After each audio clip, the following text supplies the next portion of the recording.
Namaste, everyone. Welcome.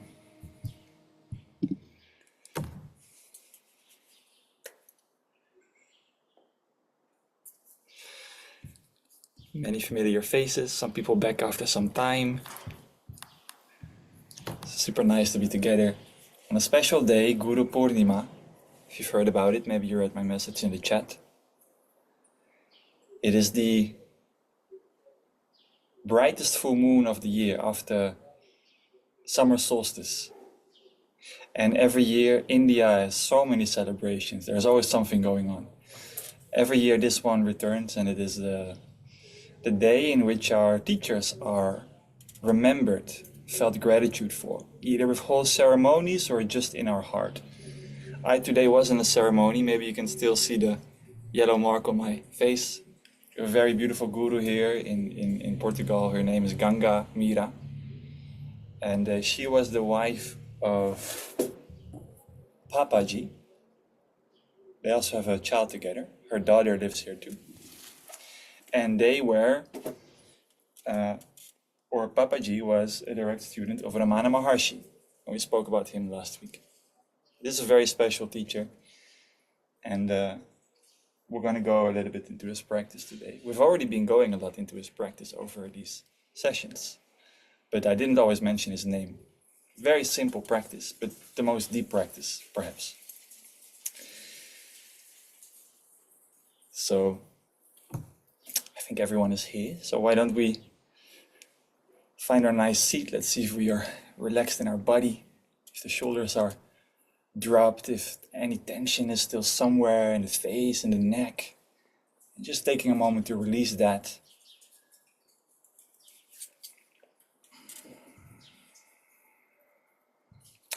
Making sure that also the breath is released, that the line of the breath passing all the way to the throat and the heart and the diaphragm and solar plexus to the navel.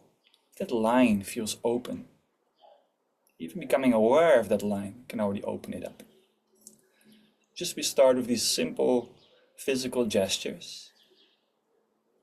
If you notice that the eyes are still moving, seeing if you can become aware of that. Maybe the eyelids are still moving as well. Just beginning to slowly relax all these parts.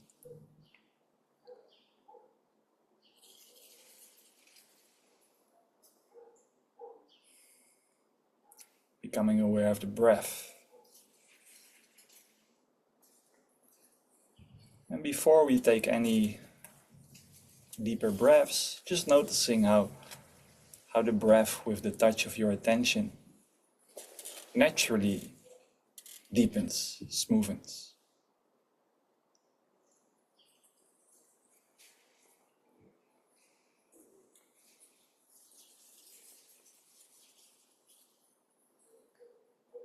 Becoming aware of the sounds around you.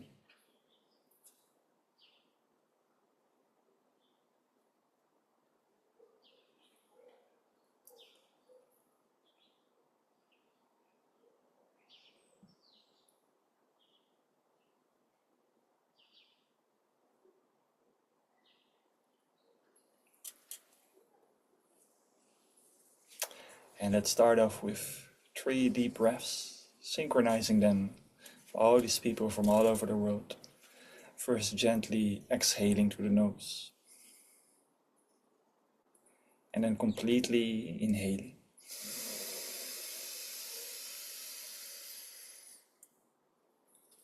And sighing it out.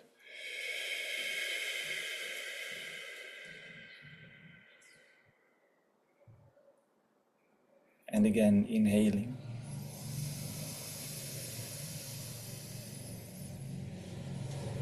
And letting go.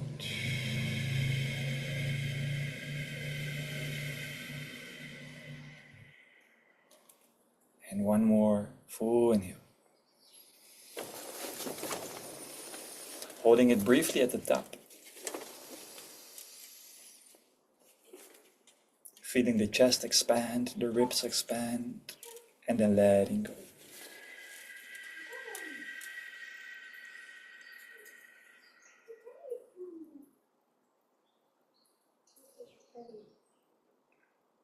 Spine nice and long, shoulders nice and relaxed. Settling even a little bit deeper.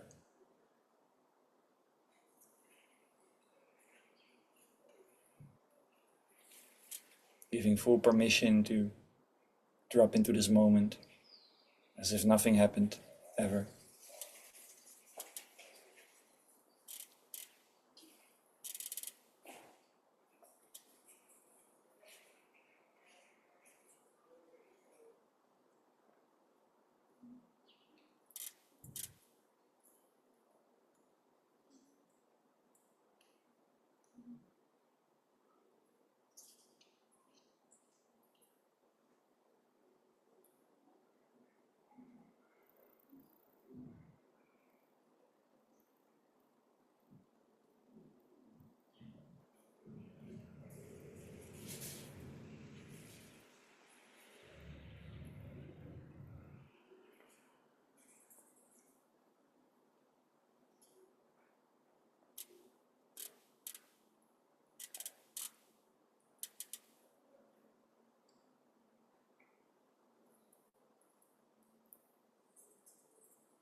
And we're going to do some objectless meditation, as we've been doing during the course, as is the teaching of Ramana Maharshi.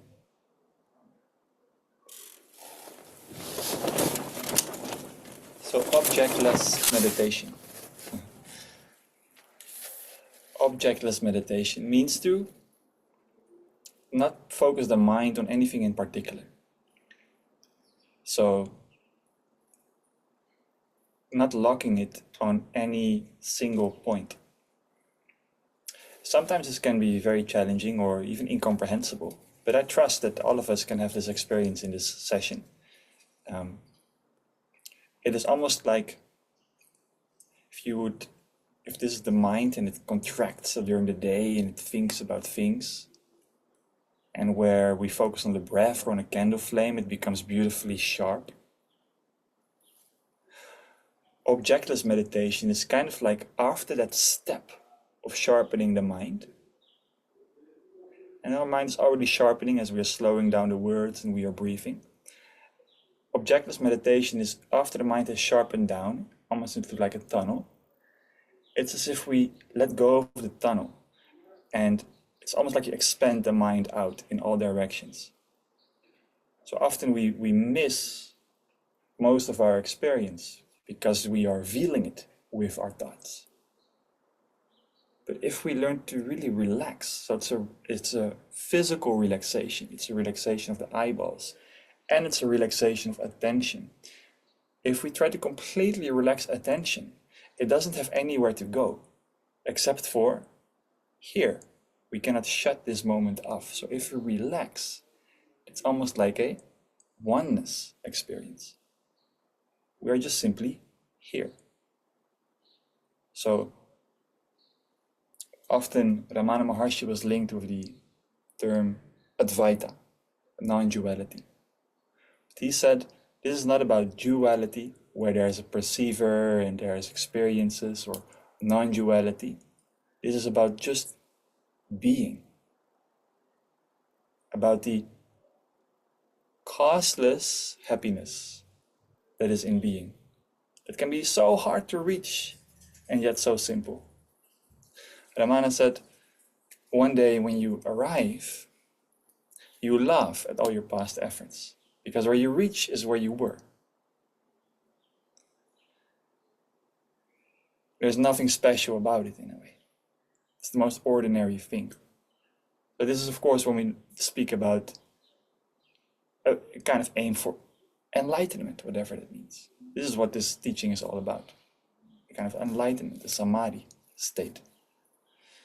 An unbroken, relaxed abidance in being.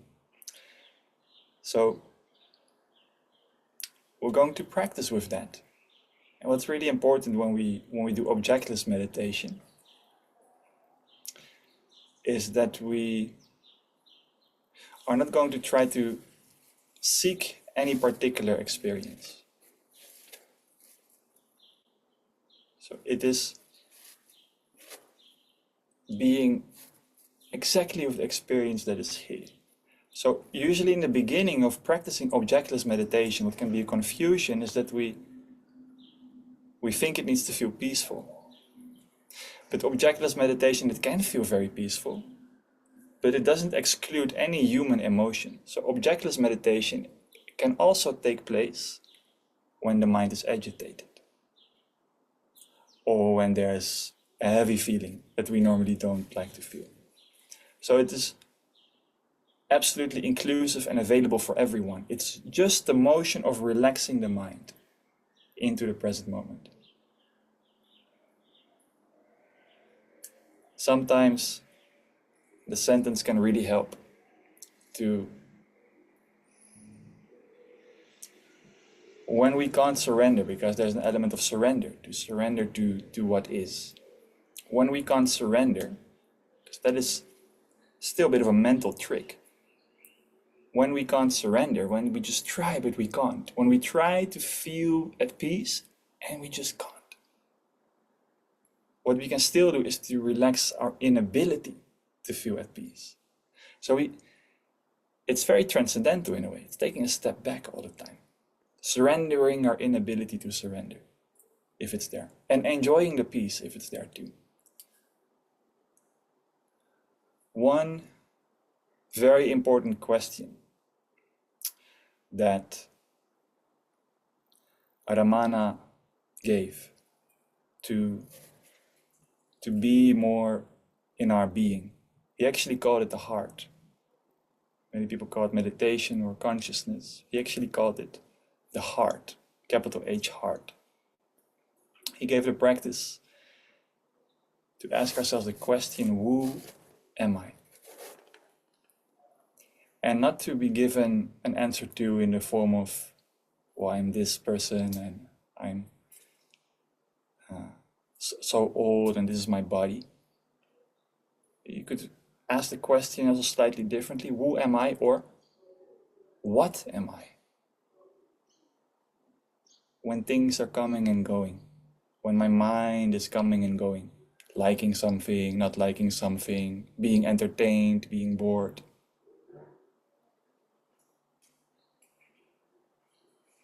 What am I? What am I underneath? Or in other words, what here is not coming and going? What here is absolute?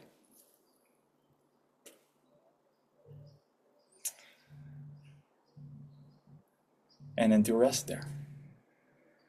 It is like a mini cut through when we ask that question, to come back to a rest in the heart, in presence.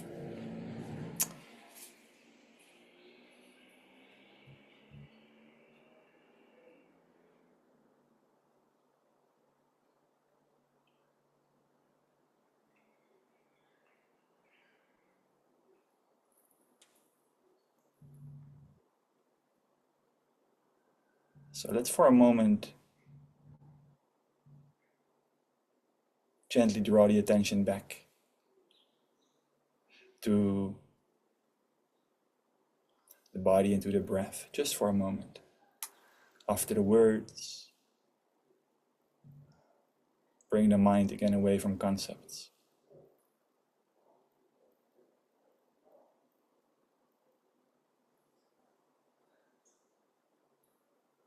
And we prepare the mind with a little round of stronger breaths. Not too strong, just a little bit. 5 full in and exhale, starting off with a gentle exhale through the nose, emptying out. And then taking a complete inhale into the nose. Gently waking up the nervous system, exhaling, releasing the nervous system. Inhaling, energizing and waking up. Exhaling, releasing tension.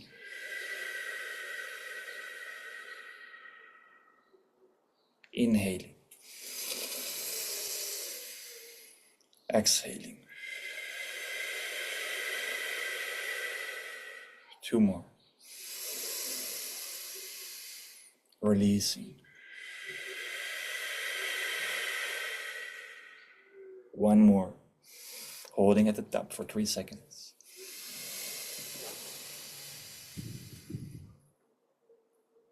2, 1, and exhaling, holding at the bottom.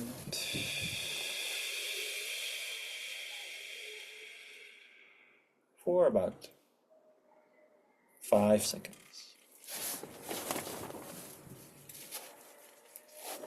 3, 2, 1. Going straight into a second round. Again, inhaling, waking up. Exhaling, letting go.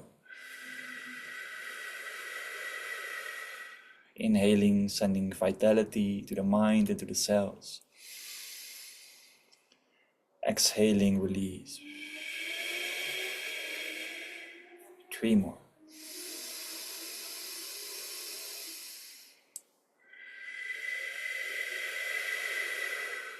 2.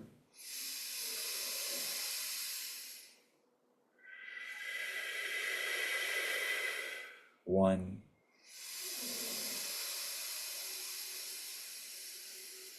Holding it at the top. 3, 2, 1. Letting go completely. Holding at the bottom for about 10 seconds. You can very gently squeeze the pelvic muscles. Maybe even lift up your navel under the ribs. Chin down. 3, 2, 1. Release any contractions. Inhaling completely. Last round. If you still feel okay, exhale. Inhale. Exhale. 3 more. Release. 2.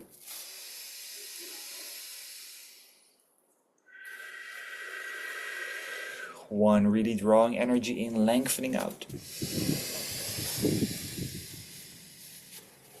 Holding it for 3, 2, 1. Last time, completely exhaling. Holding at the bottom. Holding it for as long as you comfortably can. You can apply bandhas if you want to. And begin to completely relax the mind, looking for gaps between words and thoughts.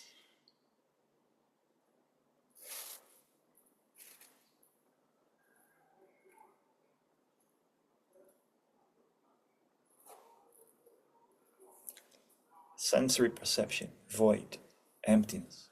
Whenever you need to breathe, take a full breath in.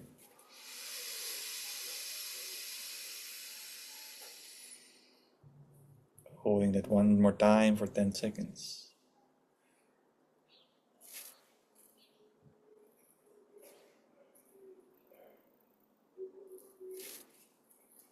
And whenever you need to release, releasing it and coming back to a gentle breath.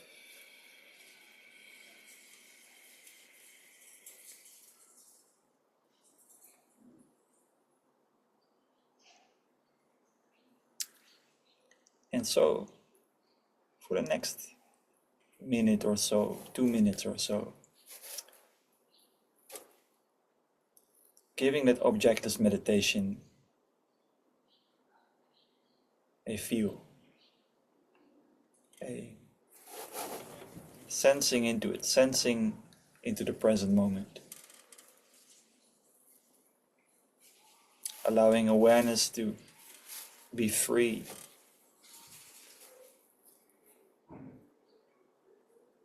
But not free to follow thoughts. If thoughts come, just gently bring the mind back.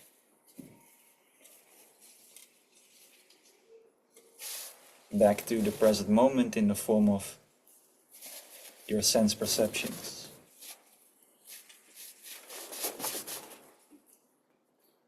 Body, sound, the black behind your eyelids.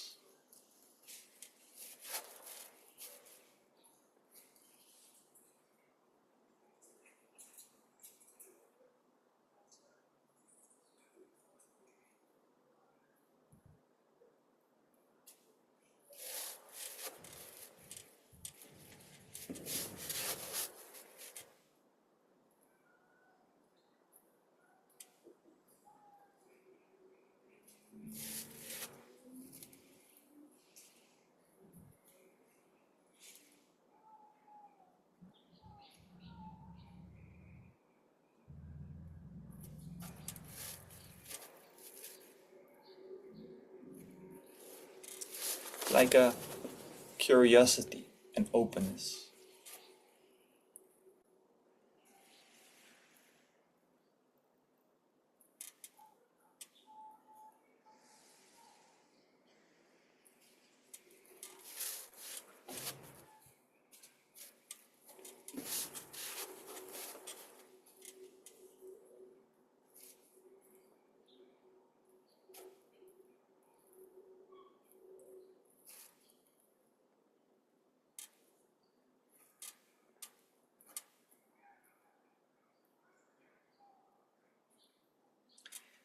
And if there's still maybe some busyness in the mind, sometimes can be after doing stronger breath,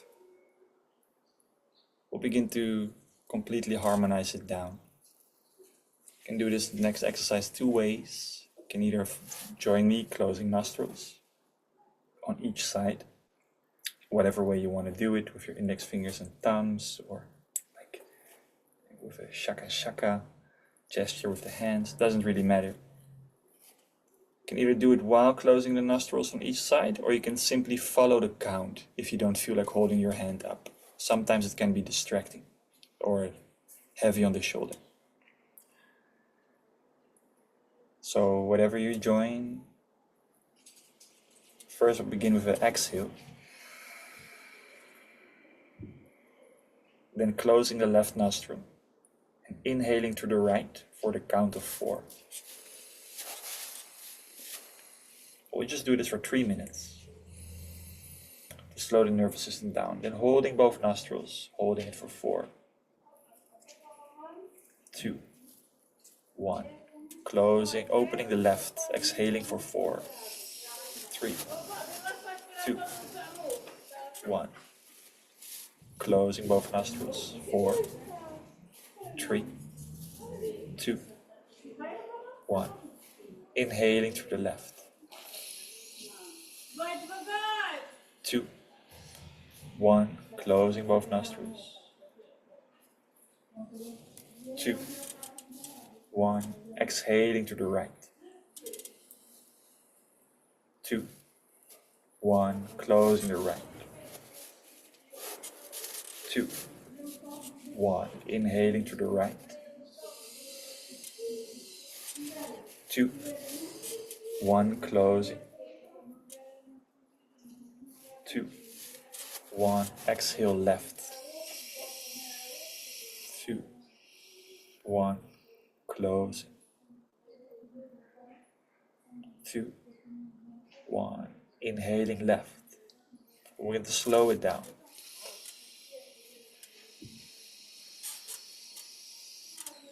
Closing.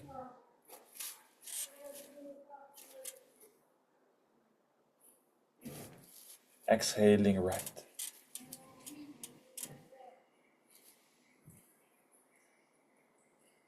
Closing. One more round, your slowest round possible, without straining. You can do it by yourself. Finishing when you come back to the right nostril with an exhale.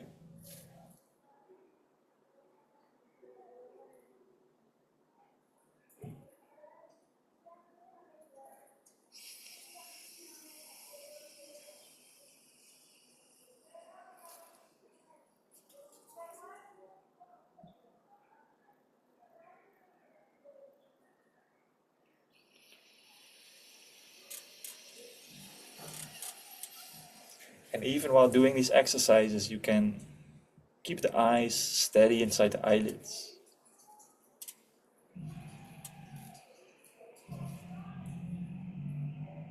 Keeping the mind calm and quiet.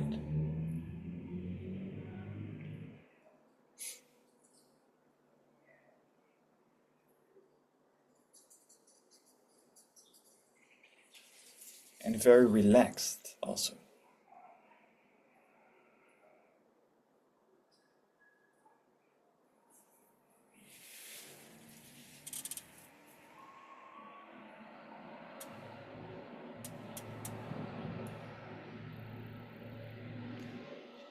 And like a little mantra,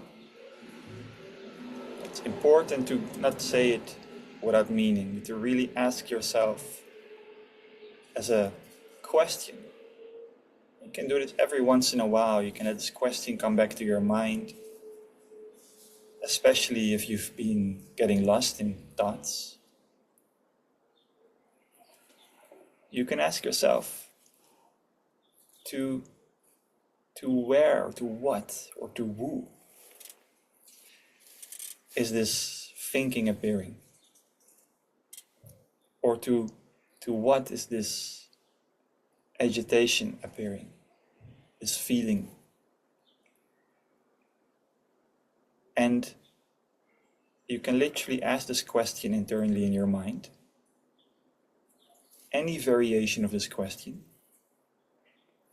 as the practice to come back. So who am I? What am I? To who is this appearing? To what is this appearing?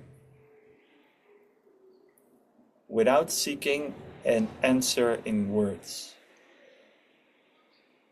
So it's a question without an answer.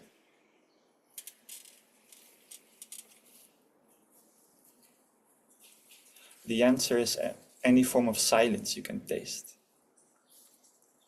Any form of sense perception you can taste after asking that question.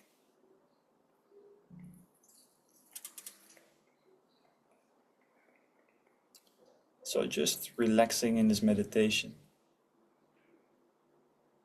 relaxing with everything.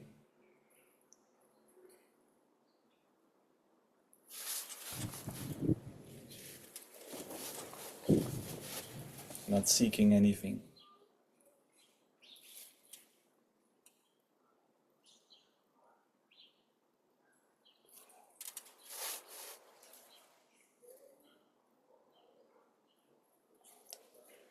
And every once in a while, asking that question. Staying with a bit of our own practice for the next 5 minutes or so.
to who are all these experiences happening.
Gently taking a deeper inhale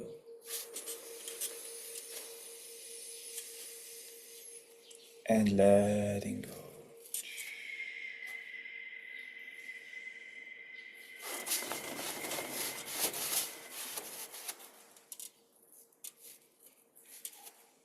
Maybe activating a subtle sense of joy in the background of your consciousness. Just a sudden lightness. Maybe even a mini smile on the lips. Maybe not. But as if you, when you open your eyes, like you can almost yourself dial up the brightness of what you see, increasing the intensity of the colors. A little bit of joy.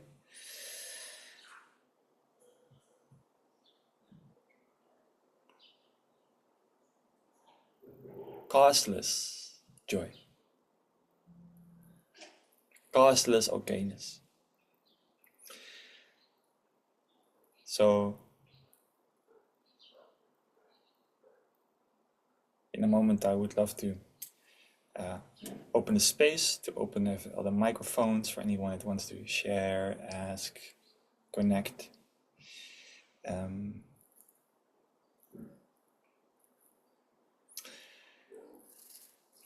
I would like to invite everyone to just take a moment before we come out of our meditation and as we speak again, just one more time to close the eyes and to just for a moment, as I assume every one of us here has some relation with teachers, people that have been sharing yoga with you, meditation, pranayama, wisdom, shamanism, whatever, guides.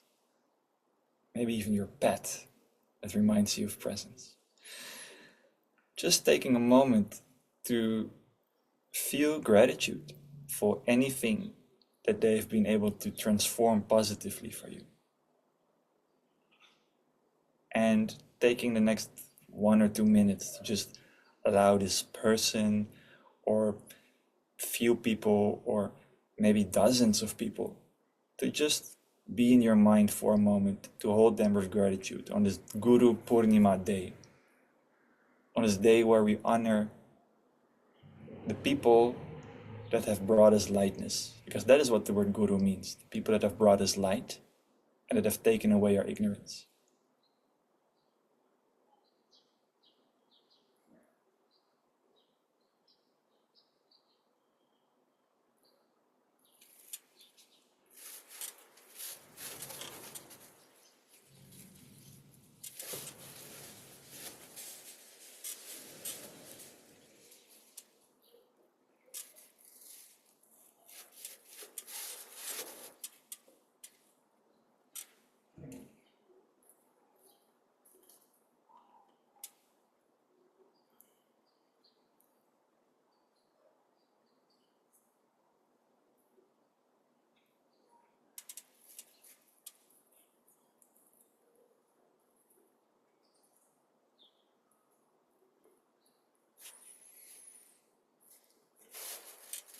Thank you.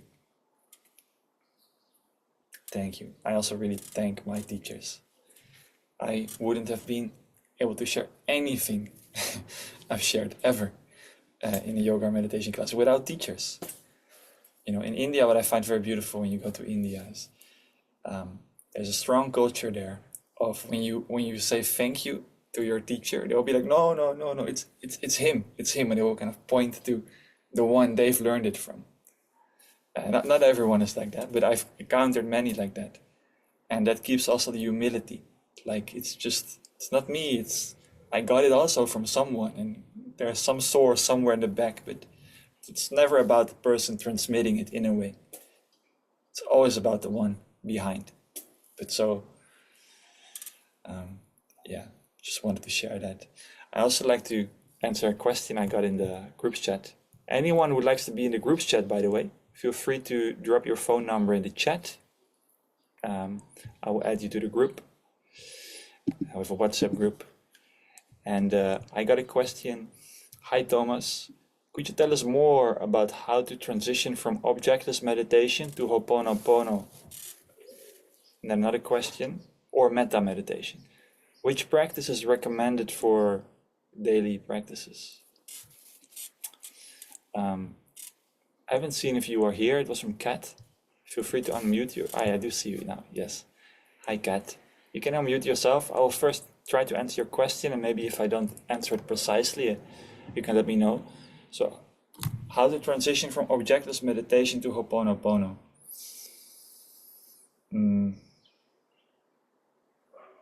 I'm just trying to feel into what might be the question for you there, because for me it feels like you just transition. But maybe you can enhance. What about it? Is the question.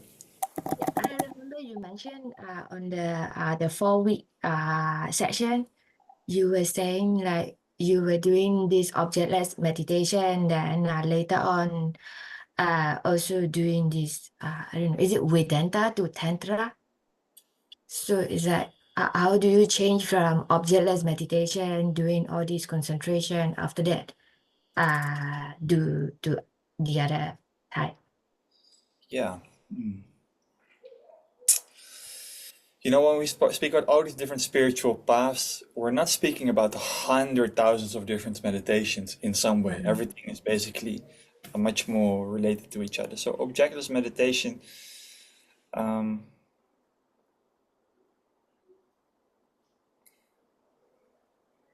Ho'oponopono is already where you begin to bring the mind onto something. So in a way, you could say Ho'oponopono is an object meditation.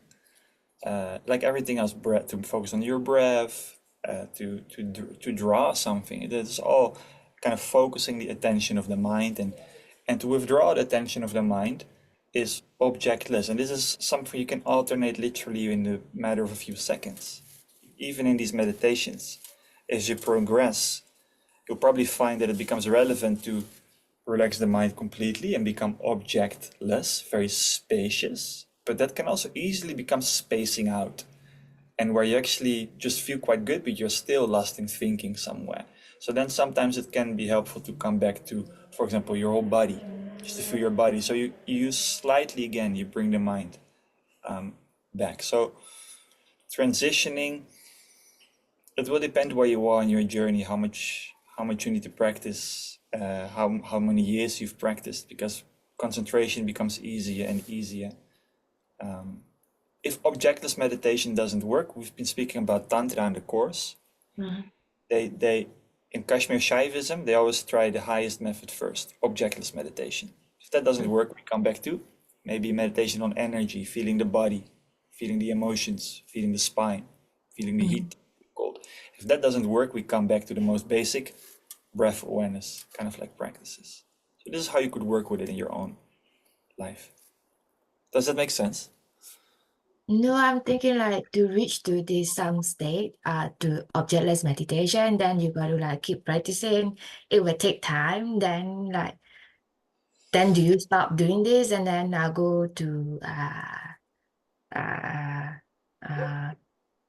don't know, like feeling more on the sensations? I mean, will it stop your progress on the objectless meditation if you stop doing it, or? And no, any meditation you do will always be beneficial. You know, in some schools they kind of have the idea of just sit and see what happens. Forget about all the methods. Just sit and Okay. spend a lot of time sitting, and things will begin to reveal themselves automatically. So it's also a matter of patience and just staying with it and enjoying the good experiences that come and the insights, and being willing to go through the difficult times of your meditation journey, because sometimes it will be very challenging, and then naturally allowing it all to unfold. And objectless meditation, yes, it's a very paradoxical thing, because you asked me if it takes time. And in a way, yes, a beginning seeker usually needs time to feel objectless meditation. But objectless meditation, the whole idea about it, it's that it's completely immediate. It is like, boom, here. It is like, wow, I'm alive, I'm awake, without needing to think about it. And oh, a thought comes again, and that doesn't matter. It doesn't prove I'm awake or unawake. It's just like I can see it, and there's immediacy. It's people. You hear many analogies that it's timeless, beyond time, to meditate like this. It's outside of time. You see time passing, but you are not in time.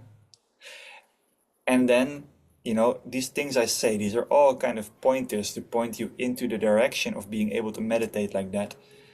And that is also the process of having these interactions and like hearing things, some you might not understand, some you might get some feeling for, and it will work on you. It will work on you slowly. And over time, it begins to reveal itself. For me, it took me a period of about, if we speak about gurus also, for me, it took me a period of starting to hear about this and kind of beginning to sense what it meant. I think a period of about, first, a lot of concentration meditation that started to make me become interested in this message.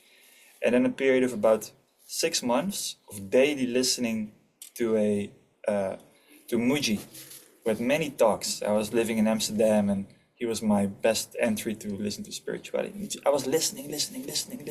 Didn't understand what he was saying, but it resonated. And at some point, it begins to reveal itself. And this is known for this path. It just simply takes time hearing it from multiple angles, and you have the curiosity.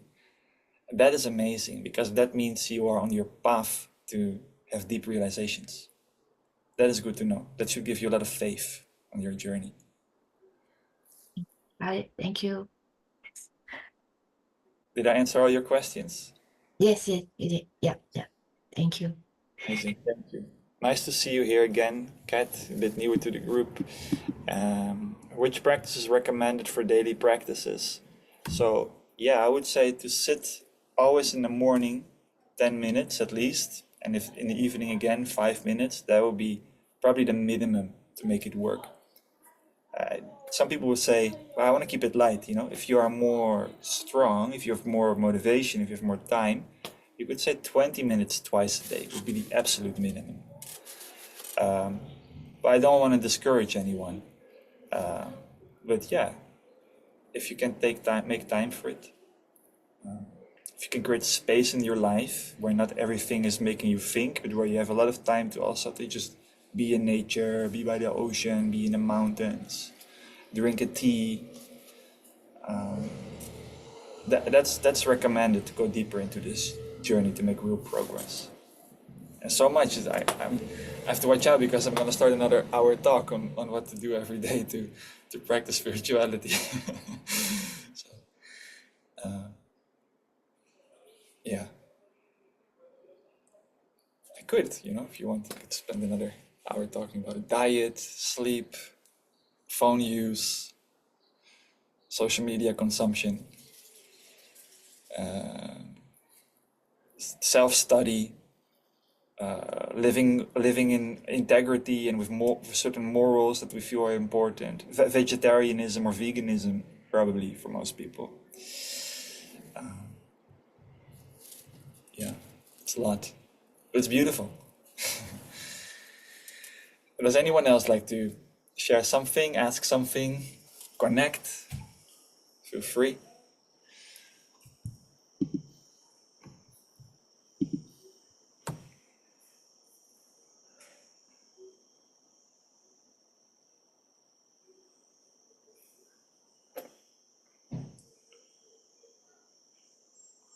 Hey Thomas, I just put on the chat just if you have any recommendations for a Muji talk that you would, if you had one talk from Muji that you think we should watch like straight away and you had to recommend that, what would that be? I don't have that really. For me, it was actually during that time I was listening so much to him, it didn't really matter which talk I put on. So I was just, and he had just so many, so I could just listen endlessly.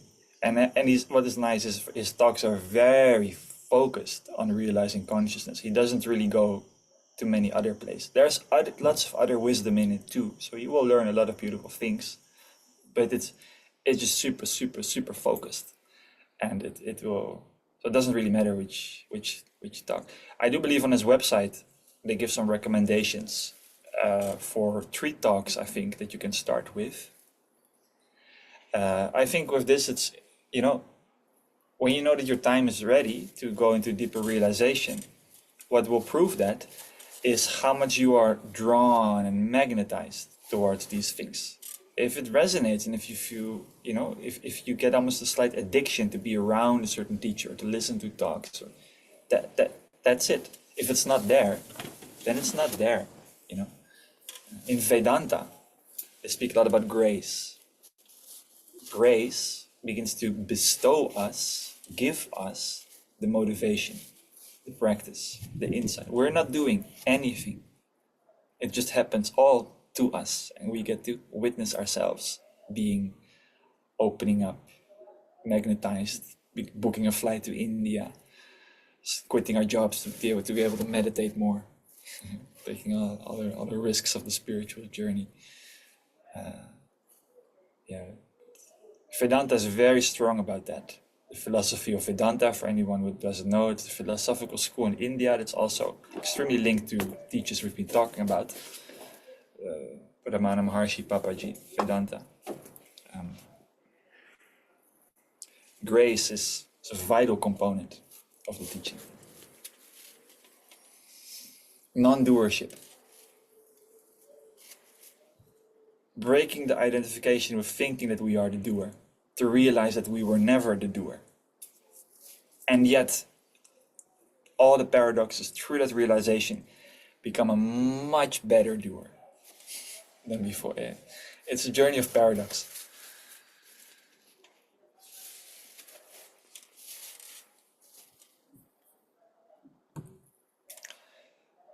Okay, friends, I'm gonna invite everyone. If no one else wants to come on, I'm gonna invite everyone to. Who likes to end with an om? Who likes to end with an om? Hi. Hello. Can I say something before? Yes. Hello, everyone, and hi, Thomas. I just wanted to say thank you on this Purnima day because I consider you a very important teacher in my life, and I had the chance to practice with you and also participate in these sessions. And I just wanted to tell you that it means a lot to me and it changed my life in a way. And I'm really grateful for everything. Thank you so much. It's an honor. I point back at them. I point back at everything behind me. Yes, thank you. Thank you for the appreciation. Yes. Yes, it's an honor. And it's my passion also to talk about this. I can't help it. Thank you. Thank you.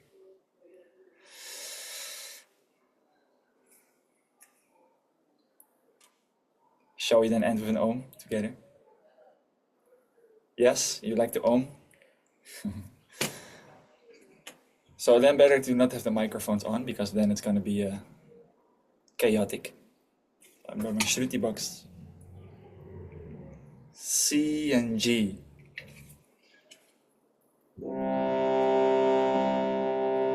Let's do 3 ohms. Gently exhaling. Inhaling.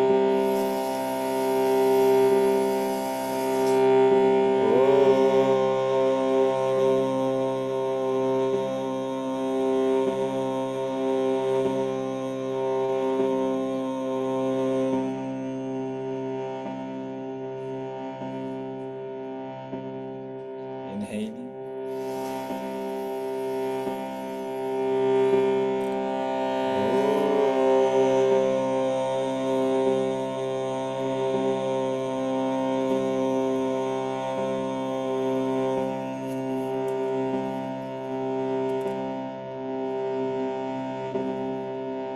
Last one.